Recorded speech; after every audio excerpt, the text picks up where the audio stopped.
New console season is always exciting. About a month ago, I sat and gave you my thoughts on the Xbox Series X after owning it for roughly a month. Now, we're going to do the same thing with the PlayStation 5.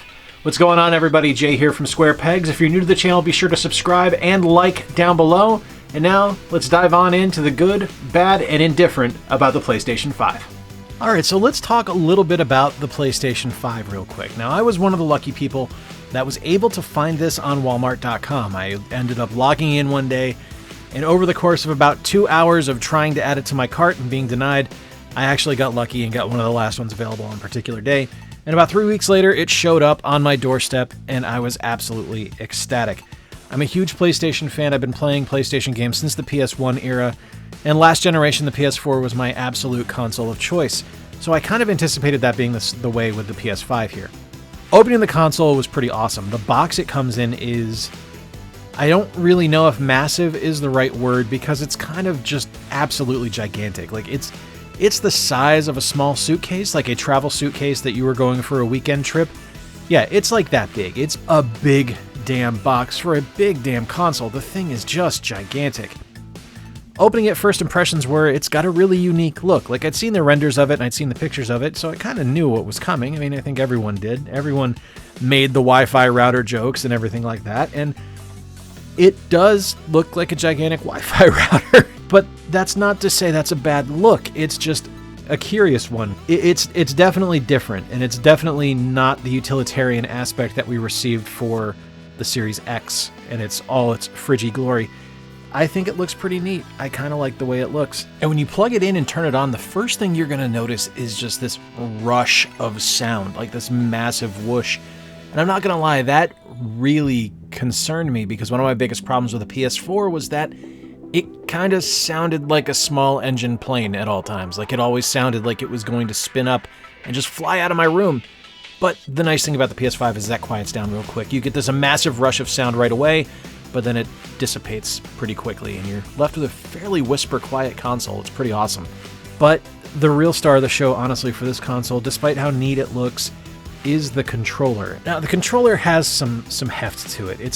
It's not a heavy controller, but it doesn't feel like the old 6-axis controllers on the PS3, where, you know, if you sneezed while playing a game, it was going to snap in half. This one actually feels like it has some weight to it, and it feels really good. It feels really solid in your hands. And while that's great, the real incredible part of it is, of course, the haptic feedback that's involved with it. The responsive triggers where you're pulling a bowstring and it gets a little bit harder to pull until you release. It's remarkable. And Astros Playroom on the system is like the best showcase for what this controller can do that you could possibly imagine. Like, it is no joke the only necessary piece of software on the PS5 right now. I honestly believe that, because it is going to give you such an absolute thrill to experience everything that this controller can do and everything that this controller is capable of, that you're just going to want to keep playing it. Now, before we get into games, I want to talk about the system software real quick. Just a few minor things. I really like the switcher. I like being able to just kind of swap on the fly to a game I played recently. I think that's really nice. I love how quickly things boot up. That is a massive, massive improvement. But there's some curious menu choices with the way the software is designed. Holding down the PS button doesn't bring up the power off option anymore. It's a weird change. It's not bad, it's just different. And I know that, you know, I should embrace change, and change is a good thing, but this just seems like superfluous, unnecessary change, and I don't care for it, unfortunately. I like so much of what the system software does. Like, I mean, you saw with the shop going into it, just like instantly is just awesome, but there's so much other stuff where it's just like, oh, really? That was the choice? I don't get that one. There's also a really weird bug with streaming right now, which is one of the problems I actually had trying to stream SpiderMan a few weeks ago, where it just won't pick up your microphone. You actually have to go in, disable your microphone, re-enable your microphone, cancel the stream, and restart it for it to recognize, which is the weird fix of an issue where it would never mute your microphone a couple months ago. It's bizarre and unbelievably annoying. So we're going to run through a bunch of games real quick here on the PlayStation 5 that I have played, and kind of give you my thoughts on each of them and let you know what I think about them. Up first, we have a game that was just made available on the PlayStation Plus service this month, and that is Wreckfest. And this is a demolition derby game. Like, I don't want to mince any words here. This game is about driving fast and wrecking cars or couches or lawnmowers. It's a really clever game. Like, I downloaded this one today, in fact, not anticipating that I was going to like it whatsoever. I thought it was going to be really dumb, and it's a shockingly well-made game. If you ignore the physics, because the physics are just wackadoo at best. The game plays really well, though. Like, it is a lot of fun to play. If you're going in not expecting anything serious, then you're going to have a good time here. You drive quick, you wreck cars, you're able to buy more cars. Honestly, it feels a lot like Burnout Paradise. Just more of a self-contained version of Burnout Paradise. Like, there's a hub menu where you pick what events you're going to do, and that's what you go do. And it's fun. Like, it's a really good game. It's really well made. It's a nice example of what the console is able to do with driving games. Like, the ray tracing and the lighting in the game looks really good. The mud effects and things like that are really neat. It's kind of a nice little showcase. Up next, we have Grand Theft Auto with sharks, and that's Maneater. This game's weird. I'm gonna be honest, I don't know if I like it or not. I think I do, but there's aspects of the game that I don't care for. It's unbelievably challenging in areas. Like, I hate alligators now. I used to like alligators. I don't like alligators anymore because of this game. But it's neat. Like, you play as a shark, you're avenging your mom's death, and you go around and you're just kind of leveling your creature up. You do that via hunting other sea animals or other humans. You're able to attack boats and wreck them. It's pretty clever, like, and it looks fairly good. Like, I don't want to say it's a great looking game because I don't think it is. Like, I think it just looks all right. Like, it still feels like a PS4 game to me. But it plays fairly well, and it's a really clever concept at the very least. It's goofy as hell. Like, I think that's really what it kind of comes down to, is this game is goofy. But it's a lot of fun. All right, now onto the two disc-based games I have, and up first we have Sackboy: A Big Adventure. And I'm going to be honest, this game has been the most pleasant surprise so far. I've really enjoyed my time with this game. It feels to me, and I know some people might roll their eyes at this, but you got to understand where I'm coming from here, because these are games that are near and dear to my family's heart. This game to me feels like the best Skylanders games because it kind of plays similarly to them. It's a 3D platformer at the end of the day, and you're going through and trying to find different objects as you go, and it looks incredible. Like, it looks really great. Sackboy looks wonderful. There's actually like little feathering and fraying of his fibers on his face that you can see in detail on cutscenes, which is magnificent. But the most impressive thing that I've experienced so far with this game has been the music. The music is absolutely fantastic. It makes really good use of licensed music. There's not a ton of it in the game, but where it's there, it's used to great effect. Like, Jungle Boogie is used, or Uptown Funk is used, and it just works really well for the levels they're in. But the ones that I really have enjoyed the most so far have been the ones that feel a little bit like they're Peter Gabriel inspired, like they feel like a Peter Gabriel song over a level, and I think that's really awesome. My second disc-based game is Spider-Man Miles Morales, and I will be honest with you, I've put about 20 minutes into this game because I am playing back through Spider-Man, the remastered edition for the PS5. I'm playing back through that, so I'm trying not to get too far into this game because I want to kind of relive that excitement of that first Spider-Man game, which was magnificent. And I think I'm doing that successfully so far because the little bit I've played of this game is kind of magical. Miles is his own unique Spider-Man. Like, I was kind of worried it was just going to feel like more of the same, but the developers have very, very distinctly instilled a sense of uniqueness to the way Miles controls and to his abilities and his powers and even his suits. Like, they're all a little ill-fitting and they all look a little goofy because he's not the normal Spider-Man. He's not Peter. Like, the one that Peter gives him that has the built-in elbow pads and knee pads and stuff, I'm like, oh, that's so remedial. That's like dollar store Spider-Man costume, and that's messed up because Miles is so cool. He deserves a better suit than that, but at least it's a unique look. It's not just him wearing a generic Spider-Man costume. I also really like that this game allows the PS5 to flex its muscles. The lighting in the game is some of the most beautiful things I've ever seen in a video game before. And it's seamless with its load times. Like, one of the things that I've really appreciated about it was when I got to a particular scene where I go, and you'll see it here, where I go into Miles' apartment, is the game doesn't stop to load or, throw me onto the subway loading screen that we had from the first Spider-Man. It's just, and you're done. Okay, great. Now it's time to play. And that's really appreciated.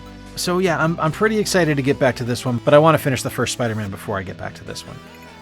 All right, one of the last games we're going to look at here is probably the one, like I said in the intro, that is the most necessary to play on the console, and that's Astros Playroom. Now, the reason it's so necessary to play is because it does explain to you everything that the controller is capable of, and that's important to understand. You would think. Now, I will clarify that here in a second. The game itself is a lot of fun. The game is just a very simple 3D platformer. The trophies are really easy to get and knock out. It's a lot of fun. It looks great. It plays really well, and it sounds great. Like it's an absolutely adorable game. But like I said, one of the things I like about it is that it makes you understand exactly what the controller is capable of and how important it is, you would think. Because I have yet to play any other game that actually makes use of the controller the way Astrobot does. Which is unfortunate, because I think that this would be served so well in so many other games, but it's kind of just an afterthought, and I think it's kind of victim to like what the Nintendo Switch has fallen victim to with the HD Rumble. It's really cool, and if you're going to make use of it, that's fantastic, but you almost have to design your game around it rather than just kind of sort of featuring it. And I think that's where the PS5 is suffering right now on the controller, is that you have this incredible haptic feedback, but if you're not going to use it, it's just a slightly fancier PS4 controller. And that's kind of frustrating. Now, from an upgrade perspective, though, I do think Watch Dogs Legion is a win. It doesn't visually look too much better than the PS4 version did. There's definitely some improvements there. It does run more smoothly. I think it's at 60 frames per second now. But the big one for me is the decreased load times. This game was murder on load times on the PS4, but on the PS5, it's pretty quick. I actually really like the Watch Dogs game, so I know I'm kind of in the minority here, but I think this is a big win. This is a good game to have. I love the PS5 upgrade option on this game.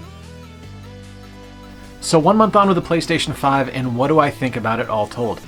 Honestly, the machine itself is pretty remarkable. The controller is an absolute work of art. The haptic feedback in there is just absolutely insane and is just a ton of fun to play on. But the problem so far is that the only game that I feel is necessary to play on the PS5 is the one that ships for free with it in Astros Playroom. Now, don't get me wrong, I'm not saying there's not other great games on the console. I'm really liking Sackboy. I think it's a really strong game and does more for the Little Big Planet franchise than I've ever experienced or ever had fun with. I also really like SpiderMan Miles Morales, but at the end of the day, are those two games really enough to make me say that this is an absolute must-buy? And the answer is no. Now, PlayStation is being really good about giving you free PS5 games with PS Plus. So far, we've gotten Destruction All-Stars, Bug Snacks, Wreckfest, and Maneater. And all those games have different things to offer and are different levels of interesting. I'm actually not a really big fan of Bug Snacks. It just didn't click for me. I didn't get into it. It wasn't something I enjoyed. But I'm liking Wreckfest a hell of a lot more than I anticipated. And Maneater is a bunch of stupid, dumb fun. Now, a month from now, this might change, because in 1 month we're going to have Ratchet & Clank out, and that is probably the game I am most eagerly anticipating. Now, I've also run some PS4 games on the PS5, and there's not a significant performance improvement so far. Like, one of my favorite games from the PS4 is Fall Guys, and I have that installed on my PS5. But there's not really any kind of improvement there. It doesn't feel like anything different. And I know they haven't said that there's going to be improvements for Fall Guys. That's kind of me just maybe that's me just applying expectations to the game that aren't necessarily accurate, but at the same time, all it is just playing Fall Guys with a slightly different controller. Now, is it worth buying? I think eventually, yes. I think this is going to be an absolutely magnificent system, and it's definitely going to put some more stuff out that is going to be must-buy. But right now, I'm less sold on this than I am on the Series X. And I know there's more first-party games out for the PS5 than there are for the Series X, because Microsoft is still somehow dragging their feet on this. But the PS5 games to me so far just aren't exciting. They're good, they're well made, but when your big selling point are two PS4 games in Miles Morales and Sackboy for me, that's not a good look. So there's a lot of push-pull here. There's 2 steps forward and 2 steps back, kind of all over the place.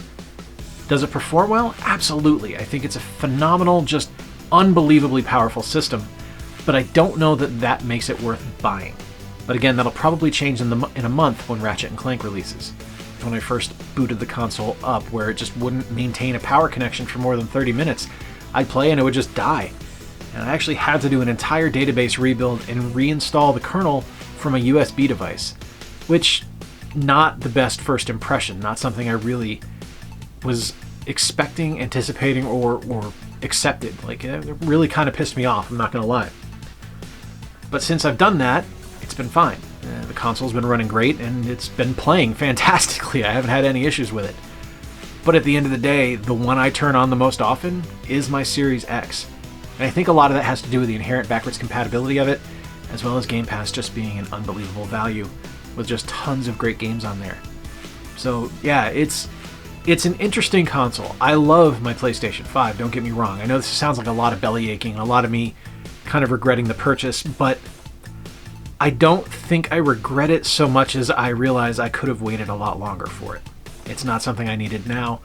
But that said, I mean, in a month, again, Ratchet & Clank releases, and this song will definitely have a different ending. Guys, that's going to do it for today. If you own a PS5, let me know in the comments down below what you think of your system so far and what games you're playing on it that I should be checking out that are really opening your eyes to the power of the system. If you enjoyed today's video, please be sure to give it a thumbs up down below so I can know what content you guys like me creating, and I will keep making that kind of content for you. And if you are new to the channel, like I said at the start of the video, please be sure to subscribe, and while you're there, ring the notification bell so you can be up to date with everything we've got going on when we upload our videos twice a week. Until next time, I have been Jay. I appreciate you spending a little bit of time with me as we look a little bit deeper into the PlayStation 5.